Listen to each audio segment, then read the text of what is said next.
Hello everyone, welcome back to my channel. দেখো, তোমাদের আমি অলরেডি ফিগার অফ স্পিচ পড়িয়ে ফেলেছি। যারা ভিডিওটা দেখানো দেখে নিও। তো সেই ভিডিওর জন্য আমরা একটা হচ্ছে ফিগার অফ স্পিচের কিছু কোশ্চেন প্র্যাকটিস করবো, দেখবো ফিগার অফ স্পিচে কীভাবে একটা কোশ্চেন আসতে পারে। তোমাদের অলরেডি ফিগার অফ স্পিচের ধারণা দেওয়ার চেষ্টা করেছি আমি আগের ভিডিওতে। এই ভিডিওতে আমরা কিছু তার কোশ্চেন প্র্যাকটিস করবো এবং দেখবো।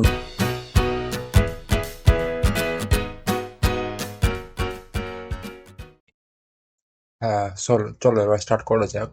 আমরা যেটা করবো বলে ঠিক করেছিলাম সেটা হচ্ছে যে ফিগার অফ স্পিচের প্র্যাকটিস। তো চলো শুরু করে দেওয়া যাক। দেখো, প্রথমটা হচ্ছে what Literary device is used in the line. এবার তোমরা দেখতে পাবে যে ফিগার অফ স্পিচের কোশ্চেন কিন্তু এভাবে দেখাতে পারে যে হোয়াট লিটারারি ডিভাইস ইউজ হয়েছে বা পোয়েটিক ডিভাইস ইউজ হয়েছে, ঠিক আছে? তো এটা কিন্তু ফিগার অফ স্পিচ কোনো বলবে the silence of so loud it echoed in our chest, ঠিক আছে? এটা হচ্ছে ফার্স্ট কোশ্চেন। মোদ্দা কথা হচ্ছে যে ফিগার অফ স্পিচটা কি সেটা লিখতে বলবে, এভাবে কোশ্চেনগুলো থাকবে, ঠিক আছে? তো দেখো, তোমরা তারা একটু ভালো করে রপ্ত করতে পারছো। আমি একটা পুরো ফিগার স্পিচ দেখেন, তারা দেখায় না, একদম রিসেন্ট ভিডিও দিয়েছি, এখন চ্যানেলটা কিন্তু তোমার হয়ে যাবে, লিঙ্কটা তাও দিয়ে দেবো, ঠিক আছে? আই বাটনে দেখো link, এখানে এরকম দেখা লিঙ্কটা আসবে। আসছে, দেখো এরকম দেখা লিঙ্কটা আসছে, ডেসক্রিপশনে দেখতে পাচ্ছ তোমরা। ব্যাকগ্রাউন্ডে কিছু নয় হয়েছে যেমন এক্সট্রিম সরি। এটা শুরু করা যায়, তোমার মনে হয় কিছু ভিডিওটা দেখেছো, প্র্যাকটিস করেছে, তারা জানে যে মনে হওয়ার পরে মনে হবে যে সাইলেন্স ইজ সো লাউড, কিন্তু সাইলেন্স লাউড হতে পারে না। এই জায়গাটা দেখে তোমাদের মনে হতে পারে যেটা অক্সিমোরন হবে, কন্ট্রাডিক্টরি তো রয়েছে। আবার দেখো, এখানে একটা জিনিস তোমাদের মনে হতে পারে ইড ইকুয়াল ইনার চেস্ট, এটাও পসিবল না। এটা তো পসিবল নয়। তাই না, চাচা ইকো করছে চা চেস্ট, এটা পসিবল না। এটা একটা অতিরঞ্জিত হয়ে গেছে, এটা হাইপার বলতে পারে, দুটো মনে হতে পারে তোমাদের, কোন অপশন লিখবে। এই ধরনের কিন্তু ক্লোজ অপশন তোমাদের ক্লোজ অপশন দেওয়া হবে মানে কনফিউজ করানোর জন্য। যদি কম্পিটিটিভ পরীক্ষা অবভিয়াসলি শর্ট কোশ্চেন দেবে না, একটু ক্লোজ কোশ্চেন থাকবে। আমি তোমাদের একটা জিনিস বলেছিলাম অক্সিজনে, দেখো বলেছিলাম যে দেখো বিটার সুইট, বিটার সুইট। তো বিটার সুইট দেখো, এটা আমি লিখেছিলাম পাশাপাশি, বলেছিলাম পাশাপাশি হলে সেটা অক্সিমরন হয়, ঠিক আছে? ম্যাক্সিমাম ক্ষেত্রে এটা যদি আমি মনে রাখি তাহলে আমরা বুঝতে পারবো যে এটা অক্সিমরন হবে না। এটা হবে হচ্ছে গিয়ে হাইপারবোল, ঠিক আছে? পরের কথা লেখে নেবো identify the literary device in the sentence. Time floor, time হামাগুড়ি করে দিতে পারে অ্যাজ ইউটেড ফর দ্য রেজাল্ট। আমি কি বলেছিলাম, যখন কোনো মানুষের মতো কাজ করানো হয় কোনো কিছুকে দিয়ে, যেটা একদম সেই কাজটা করতে পারে না, তখন সেটা হয়ে যাবে পার্সনিফিকেশন। তো উত্তরে personification. The silence was so profound it scream in my years. Profound মানে হচ্ছে গিয়ে গভীর, ঠিক আছে? প্রোফাউন্ড মানে হচ্ছে গিয়ে গভীর। স্ক্রিমড ইন মাই ইয়ার্স হচ্ছে গিয়ে যে আর্তনা চিৎকার করে আর কি। ইন ইডিয়াস এখন তাকে আমরা বলতে পারি যে ইয়ে করেছিল। তো এটা তো সম্ভব না। প্রথমত সাইলেন্সটা গভীর হতে পারে না, কিন্তু এখানে অক্সিজেন এই জন্যই হবে না। দেখো, সেটা কিন্তু অক্সিজেন দেওয়া আছে কনফিউজ করানোর জন্য অলরেডি। যেহেতু স্ক্রিম ইন মাই ইয়ার্স এটা তো পসিবল না। তো মানে কানেক্ট করেছে এটা হবে, এটা পসিবল না, এই জন্য এটা পার্সেন্টেশন হতে হবে। The wind whispered through the trees. প্রথমত এটা এরকম একটা এক্সাম্পল দিয়েছিলাম যেটা পার্সনিফিকেশন হবে, যে কাজটা রিডিউস করতে পারে না, এই জন্য এটা হবে। তারপর কোশ্চেন দেখো যে ফ্রম দ্য গিভেন অপশন, এইভাবে দেখো কোশ্চেন ধরনটা পাল্টে গেছে, লেখার ধরনটা। From the given option select the figure of speech poetic device used in express. আমি চেষ্টা করেছি, সর্বোচ্চ চেষ্টা করেছি যে ফিগার অফ স্পিচ কোশ্চেন কোন কোন ধরনের লিখে দিতে পারে, যে কি কি ধরনের লিখে দিতে পারে ফিগার অফ স্পিচ যেতে পারে সেটা দেওয়ার। দেখো আমি এটা চেষ্টা করেছি। দেখো, Matthew met Michael at the mayor's mood, এটা হবে অ্যালিটারেশন, যেহেতু দেখো এম সাউন্ডটা, সরি এমটা কিন্তু দেখো সাউন্ডটা কিন্তু বারবার আসছে, একাধিকবার আসছে, আমি দেখতে পাচ্ছি। দেখো প্রথমে, তারপর আমি বলেছিলাম অ্যাসোনেন্স, অ্যালিটারেশন, কনসোনেন্স, এগুলো বলেছিলাম মনে হয় সেগুলোর মধ্যে। তারপর দেখো বলেছে যে চান্দুস uniform fits him like a glove. Like আছে বলেছিলাম, লাইক থাকলে লাইকসও থাকলে এগুলো সিমিলি হয়, দেখতে সিমিলি হবে, এই বিষয়ে কোনো সন্দেহ নেই। আর একটা কথা যেটা বলবো, দেখো এখানে আমি তোমাদের এই চারটে অপশনের মধ্যে তোমরা দেখতে পাবে, এই চারটে অপশনের মধ্যে দেখো তোমাদের দেখো হাইপারবোল, অক্সিমোরন তোমরা জানো অলরেডি। হাইপারবোল মনে হচ্ছে কি অতিরঞ্জিত বাড়ি, আমি তোমার হাজার বার বলেছি এটা হাইপারবোল। অক্সিমোরন মানে বলেছি বিটার সুইট। এবার এটার দেখো মেটানমি আর হাসিন এক ডগ, এটার মধ্যে আমি পড়াইনি। এটা আমি ক্লাসে এই ভিডিওটা শেষ হওয়ার পর যখন কোশ্চেন প্র্যাকটিস করা হয়ে যাবে, তখন আমি তোমাদের এটা পড়িয়ে দেবো। চলো, তো এবার দেখো পরের অপশনটা, ফ্রম দ্য পোয়েটিক ডিভাইস সমেন যে লাভ এর রিলেশনশিপ পরপর রয়েছে অক্সিমিয়ন হবে, ঠিক আছে? চলেছি পরেরটাতে। কি রয়েছে, all the world is a stage. All the world is stage, অলটা ইজ অ্যাকচুয়ালি বলতে গেছি all the world is like a stage. তো ওটা যেহেতু ওটা লাইক শো নেই, তাহলে এটা মেটাফোর অপশন হবে। I must be cruel to be kind, এটা দেখে মনে হবে হতে পারে না, ভুল কোশ্চেন টেন্সটা, কিন্তু অ্যাকচুয়ালি এটা ঠিক। কারণ যেহেতু এটা ঠিক, কারণ এটা টুয়েলভ না হলে তুই খাইতে পারবে না, এবং সবার জন্য তো কাইন্ড রাখতে পারবে না, যেন কিছু কিছু ক্ষেত্রে তোমাকে ভালোর জন্য নিষ্ঠ করতেই হবে। এই সেন্সে এটা যেহেতু ভিতরে ডিপার মিনিং রয়েছে, তো ডিপার মিনিং তাহলে হয় প্যারাডক্স, উত্তর হবে paradox. She sells, sea shells by the seashore, এটা তো অ্যালিটারেশন হবে, এটা তো অ্যালিটারেশন হবে, ঠিক আছে। এখানে অলরেডি তোমার যেমন দেখেছো হচ্ছে একটা জায়গায় অ্যালিটারেশন হয়েছে, এখানেও একটা অ্যালিটারেশন এসছে। The leaf dance in the wind, leaf তো নাচতে পারে না, কাজে এটা পার্সনিফিকেশন হবে। Have told you million times to clean your room, hyperbole.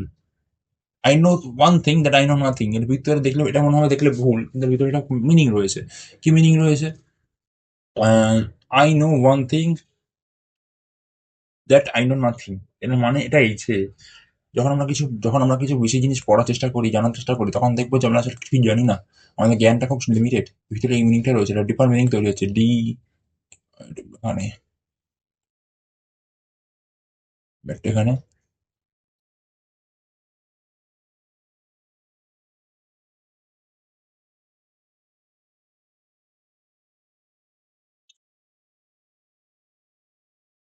Deeper meaning. So option is answer is paradox. Parting is such sweet সরো, parting মানে বিচ্ছেদ, সুইট সরো মানে একটা তিতা মিষ্টি ব্যাপার, এটা তো অক্সিমোরনের পাশাপাশি রয়েছে।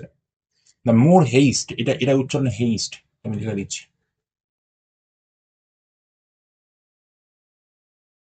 এটা উচ্চারণ হচ্ছে হেইস্ট, এটা একটা নাউন, ঠিক আছে।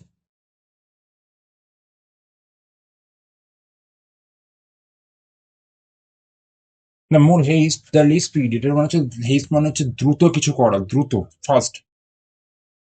তো এটা মনে হবে যে ফাস্ট হলে আবার স্পিড কি করে কমবে, ফাস্ট হলে আমরা হাঁপিয়ে যেতে পারি, সেক্ষেত্রে স্পিড কমতে পারে, তো এটা ডিপার্টমেন্ট আমরা খুঁজে পাচ্ছি। তো এটা উত্তর হবে paradox. Silence different team, silence কি ওকে বলে করতে পারে, পাশাপাশি রয়েছে, এটা উত্তর হবে oxymoron. The camel is the ship on the desert. আচ্ছা, ক্যামেল কিছু কিছু তুলনা করা যায়, কেন তুলনা করা যায়, কারণ আমরা এখন জন্য জলপথে ট্রাভেল করতে চাই, তখন আমরা এক এক জায়গা থেকে একটা জায়গায় যাওয়ার জন্য আমরা শিপ ইউজ করি, ঠিক আছে। কিন্তু মরুভূমিতে তো সেটা সম্ভব না, মরুভূমিতে আমরা কি করে ইউজ করি, মরুভূমিতে আমরা ক্যামেল ইউজ করি, একেবারে উঠ সুপ। তাই জন্য এখানে তুলনা করা হয়েছে, মানে ডেজার্টের শিপ হচ্ছে ক্যামেল, এটা বোঝানোর জন্য, ট্রাভেল করার জন্য। এটা যেহেতু এটা লাইক বা অ্যাজ দিয়ে বোঝানো হয়, তাই এটা এটা করতে হবে। He has heart of stone, তার হৃদয়টা পাথরের মতো, কিন্তু এখানে দেখো লাইক অ্যাজ নেই। এটা দেখো অপশনগুলো তোমরা এইভাবে এলিমিনেট করতে পারো, তোমরা যেমন হাইপার বলো না অতিরঞ্জিত পারো, এখানে অতিরঞ্জিত বলা হচ্ছে না, কাজে হাইপার বল হবে না। পার্সনিফিকেশন এখানে কি কেউ কোনো জড়বস্তু কাজ করছে, তাও করছে না, হবে না। সিমিলি মেটাফোর মধ্যে দুটো অপশন হবে, খুব সহজ। সিমিলি বলে কি বলেছি, লাইক অ্যাজ টু থাকতে হবে, সেটাও নেই, নেই। মেটাফোর, উত্তর মেটাফোর। জাস্ট সামান্য কিছু কনসেপ্ট থাকলেই তোমরা সেটা উঠে দিতে পারবে। The whole world is watching you, পুরো দুনিয়াতে মানুষকে দেখতে পারে না। এবার দেখো পান, পান মানে কি, ওয়ার্ড নিয়ে খেলা, সেটা তো খেলা হচ্ছে না, না কাজেই নেই। মেটাফোর, কারোর সাথে তুলনা করা হচ্ছে না, হতে পারে না। আইরনি মানে যেটা আশা করা তার বিপরীত ঘটে না, কারণ কারণ এটাও হবে না, হবে hyperbole. The stars dance playfully in the night sky, এটা পার্সনিফিকেশন। এটা কেন এক্সপ্লেন করলাম না, কারণ নাচতে পারে না, আমরা সেটা জানি। জড়বস্তু কি কাজ করানো হচ্ছে, just child is O father of man, এটা দেখলে মনে হবে ভুল। বাবা চাইল্ড কি করে বাবা হতে পারে? কিন্তু দেখো একটা বাচ্চা যখন তৈরি হচ্ছে, সে নিজে কি করে তৈরি হবে, সে নিজে কি করে নার্চার করবে নিজেকে, সেটা তার নিজের ব্যাপার। সে যেরকম নিজেকে নার্চার করবে, সে তার একটা কাল কি সেরকমই বিহেভ করবে, সে সেরকমই ব্যবহার করবে মানুষের সাথে। সো বলতেই পারি সে নিজে এসে গার্জিয়ান। তো এক্ষেত্রে ভিতরে ডিপেন্ডিং না খুঁজে পাচ্ছি, এটা প্যারাডক্স হতে হবে তার জন্য। সরি, এটা তো ভুল করলাম, এটা সি দেখিয়ে দিলাম, মনে হতে পারে তোমাদের, চেঞ্জ করে I am so hungry I could it a horse. Could মানে খেয়ে নিতে পারতাম, ঠিক আছে, এটা কুড গাছ, ঠিক আছে। এটা উত্তর হবে, এটা কি সম্ভব, সম্ভব না, তাহলে উত্তর হবে হাইপার বোল। আমি তোমাদের কথা দিয়েছিলাম যে এই ভিডিওটা, এই ক্লাসটা শেষ হয়ে গেলে এই আর কোনো কোশ্চেন আনসার নেই, তোমাদের আমি মেটানমিয়াল হাইপার বোল, সরি সিনেমাটা পড়িয়ে দেবো। সেই কথা রাখার পারলা এবার, এই জন্য আমরা চলে যাবো স্ক্রিনে। স্ক্রিনে চলে যাওয়ার পর ফার্স্টে তোমাদের আমি যেটা পড়াবো, সেটা হচ্ছে মেটোনমি।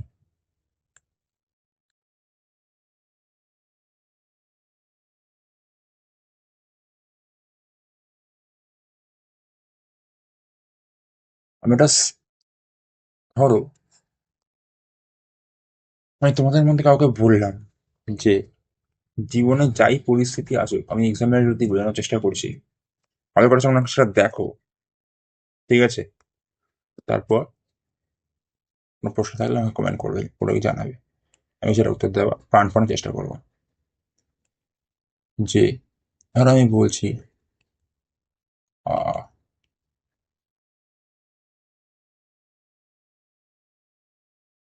ধরো, হ্যাঁ এবার লিখছি, ঠিক আছে? আমি বলছি জীবনে যাই ঘটুক, আমি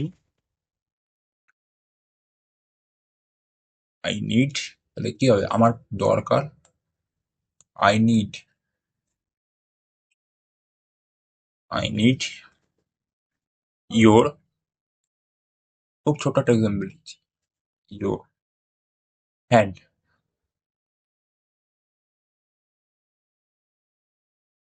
ইয়োর হ্যান্ড। এটা আমি যদি একটু এটাকে ঠিক করে লিখি আমাদের বোঝার সুবিধার্থে। আচ্ছা আমি একটা কাজ করছি, এটা এই জায়গাটাই দরকার। আচ্ছা এটাকে আমি একটু আলাদা লিখছি।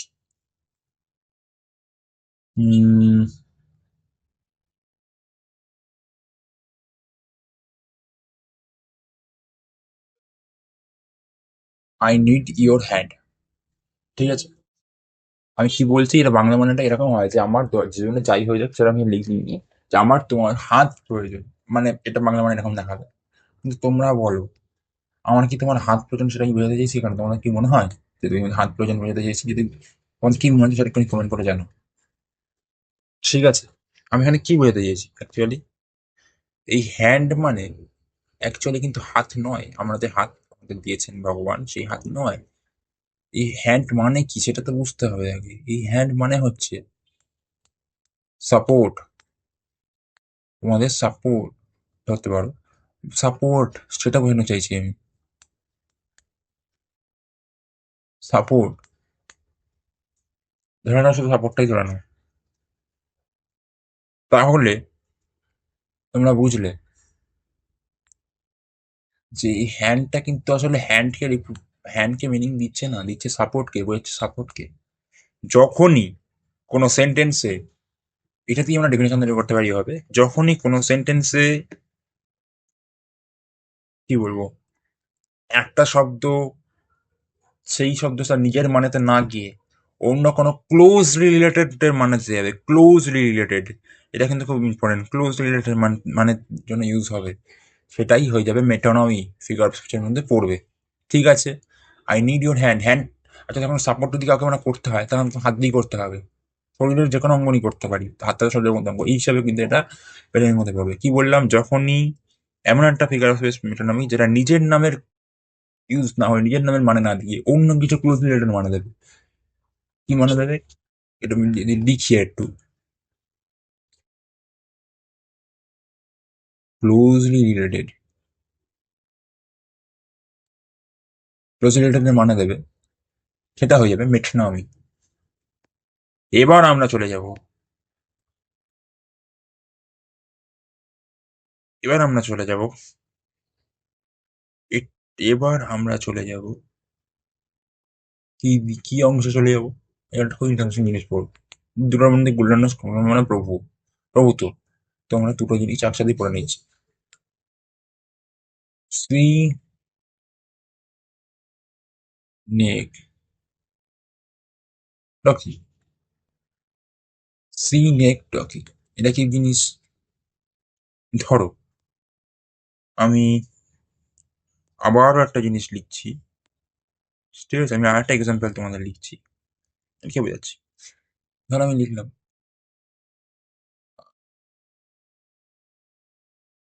পুরোটাই লিখছি, Australia one the the match, Australia one the match. এই অস্ট্রেলিয়া, দেখো এই অস্ট্রেলিয়া মানে কি, পুরো অস্ট্রেলিয়া দেশটাকে বোঝাচ্ছে। এই যে অস্ট্রেলিয়াটা আমি লিখেছি, তোমাদের কি মনে হয় পুরো অস্ট্রেলিয়া দেশটাকে বোঝাচ্ছে? যে পুরো অস্ট্রেলিয়া দেশ ম্যাচটা জিতে গেছে? ইট ইট পসিবল? না তো। একটা বড় দেশের মধ্যে, ধরে নাও, ধরো ক্রিকেট টিমের কথা ধরে নাও, যে কোনো খেলা হতে পারে, যদি খেলাটা আমি উল্লেখ করিনি, ধরো ক্রিকেট টিম, ক্রিকেট টিমের মধ্যে 11টা প্লেয়ার খেলছে, তারপর স্টাফ টিম ম্যানেজমেন্ট সব বাদ দাও, 11টা প্লেয়ার খেলছে। এই 11 জন প্লেয়ার তারা ম্যাচটা জিতেছেন। একটা বড় জিনিস, একটা এত বড় জিনিস দিয়ে একটা ছোট্ট জিনিস, একটা 11 জন প্লেয়ারকে বোঝানো হচ্ছে। এই যখন এরকম কোনো বড় জিনিস দিয়ে 11 জন ছোট জিনিসকে বোঝানো হবে, সেটা হয়ে যাবে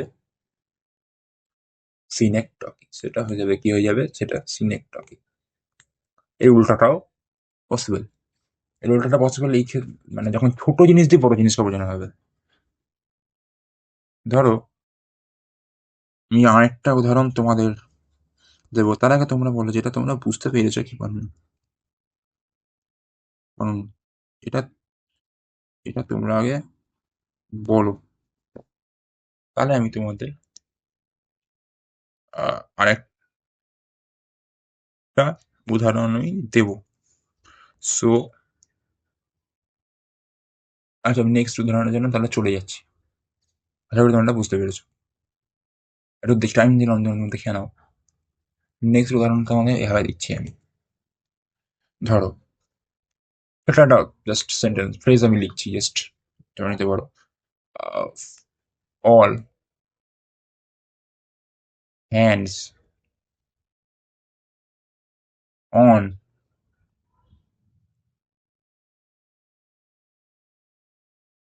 on deck. All hands on deck. ঠিক আছে, এটা তোমরা আর সেন্টেন্সটা লিখলাম। ইস, ডেক অর্থটা তোমাদের একটু বলে দিচ্ছি। ডেক মানে হচ্ছে জাহাজের উপরি অংশে, উপরে ভাগে যে মানে ধরা উপরের জায়গাটা, ফ্লোর অফ আ শিপ বলতে পারো। এইভাবে ধরতে পারবো, ফ্লোর অফ আ শিপ, এইভাবে ধরতে পারো। তো জাহাজের উপরে মেঝেটা ধরতে পারো। যাই হোক, মানে বলে দিলাম। এবার দেখো, এই যে অল হ্যান্ডস, এই হ্যান্ড অল হ্যান্ডস দিয়ে অ্যাকচুয়ালি কি বোঝাতে চেয়েছে? শুধু কি হাতগুলো বোঝাতে চেয়েছে? না, যদি বোঝাতে চেয়েছে, ধরো একটা জাহাজে ধরে নিলাম